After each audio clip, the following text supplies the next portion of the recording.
এই বিষয়টো কোনো ফাষ্ট ট্ৰেক, কোনো FIR, কোনো তেনেকুৱা ধৰণৰ কথা নাৰাখি চিধাচিধিকৈ এই পৃথিৱীৰ পৰাই তেনেকুৱা ব্যক্তিক মাইনাছ কৰি দিব লাগে। কেন্দ্ৰীয় মুখ্য কাৰ্যালয় সচিবে কথাটো অৱগত কৰিলে। ইয়াৰ যিসকল আমাৰ মূলসুঁতিৰ থলুৱা খিলঞ্জীয়া অসমীয়া মানুহ, তেওঁলোকৰ 4,000তকৈ বেছি মাটি ইতিমধ্যে অবৈধভাৱে বেদখল হৈ আছে। মাননীয় হিমন্ত বিশ্ব শৰ্মা ডাঙৰীয়াৰ নেতৃত্বাধীন চৰকাৰখনৰ প্ৰথম পদক্ষেপ এইটোকে হ'ব লাগে। প্ৰথম পদক্ষেপটো হ'ব লাগে নগাঁৱত যিটো ঘটনা ঘটি গ'ল, যোৱাকালি যিটো ঘটনা ঘটিলে আমাৰ মৰিকলঙৰ এগৰাকী আমাৰ কি কয় অসমীয়া থলুৱা ৰূপৰেখা শইকীয়াৰ ওপৰত যি অত্যাচাৰ, অমানৱীয় অত্যাচাৰ চলিলে, এই বিষয়টো কোনো ফাষ্ট ট্ৰেক, কোনো FIR, কোনো তেনেকুৱা ধৰণৰ কথা নাৰাখি চিধাচিধিকৈ এই পৃথিৱীৰ পৰাই তেনেকুৱা ব্যক্তিক মাইনাছ কৰি দিব লাগে।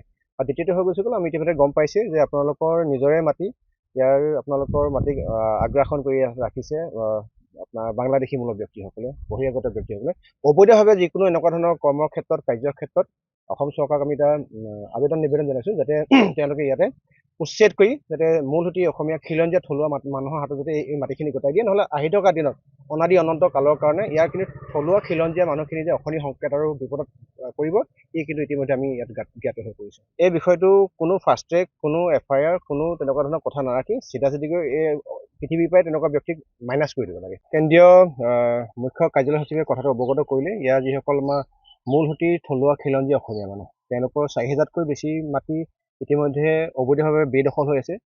মাননীয় হিমন্ত বিশ্ব শৰ্মা ডাঙৰীয়াৰ নেতৃত্বাধীন চৰকাৰখনৰ প্ৰথম পদক্ষেপ এইটোকে হ'ব লাগে। প্ৰথম পদক্ষেপটো হ'ব লাগে নগাঁৱত যিটো ঘটনা ঘটি গ'ল, যোৱাকালি যিটো ঘটনা ঘটিলে আমাৰ মৰিকলঙৰ এগৰাকী আমাৰ কি কয় অসমীয়া থলুৱা ৰূপৰেখা শইকীয়াৰ ওপৰত যি অত্যাচাৰ, অমানৱীয় অত্যাচাৰ চলিলে, এই বিষয়টো কোনো ফাষ্ট ট্ৰেক, কোনো FIR, কোনো তেনেকুৱা ধৰণৰ কথা নাৰাখি চিধাচিধিকৈ এই পৃথিৱীৰ পৰাই তেনেকুৱা ব্যক্তিক মাইনাছ কৰি দিব লাগে।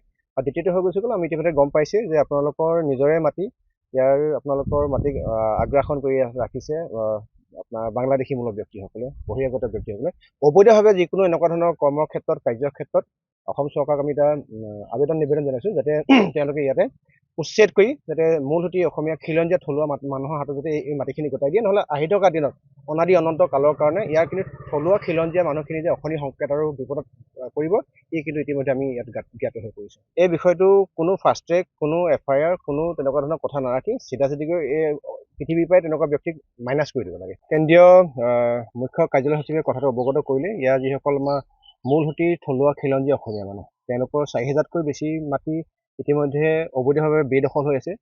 মাননীয় হিমন্ত বিশ্ব শৰ্মা ডাঙৰীয়াৰ নেতৃত্বাধীন চৰকাৰখনৰ প্ৰথম পদক্ষেপ এইটোকে হ'ব লাগে। প্ৰথম পদক্ষেপটো হ'ব লাগে নগাঁৱত যিটো ঘটনা ঘটি গ'ল, যোৱাকালি যিটো ঘটনা ঘটিলে আমাৰ মৰিকলঙৰ এগৰাকী আমাৰ কি কয় অসমীয়া থলুৱা ৰূপৰেখা শইকীয়াৰ ওপৰত যি অত্যাচাৰ, অমানৱীয় অত্যাচাৰ চলিলে, এই বিষয়টো কোনো ফাষ্ট ট্ৰেক, কোনো FIR, কোনো তেনেকুৱা ধৰণৰ কথা নাৰাখি চিধাচিধিকৈ এই পৃথিৱীৰ পৰাই তেনেকুৱা ব্যক্তিক মাইনাছ কৰি দিব লাগে। আৰু দ্বিতীয়টো হৈ গৈছে গ'ল, আমি ইতিমধ্যে গম পাইছে যে আপোনালোকৰ নিজৰে মাটি, ইয়াৰ আপোনালোকৰ মাটিক আগ্ৰাসন কৰি ৰাখিছে আপোনাৰ বাংলাদেশীমূলক ব্যক্তিসকলে, বহিৰাগত ব্যক্তিসকলে অবৈধভাৱে যিকোনো এনেকুৱা ধৰণৰ কৰ্মৰ ক্ষেত্ৰত, কাৰ্যৰ ক্ষেত্ৰত অসম চৰকাৰক আমি এটা নিবেদন জনাইছোঁ যাতে তেওঁলোকে ইয়াতে উচ্ছেদ কৰি যাতে মূলসুঁতি অসমীয়া খিলঞ্জীয়া থলুৱা মানুহৰ হাতত যাতে এই মাটিখিনি গতাই দিয়ে, নহ'লে আহি থকা দিনত অনাদি অনন্ত কালৰ কাৰণে ইয়াৰ কিন্তু থলুৱা খিলঞ্জীয়া মানুহখিনি যে অশনি সংকেত আৰু বিপদত পৰিব, এই কিন্তু ইতিমধ্যে আমি ইয়াত জ্ঞাত হৈ পৰিছোঁ।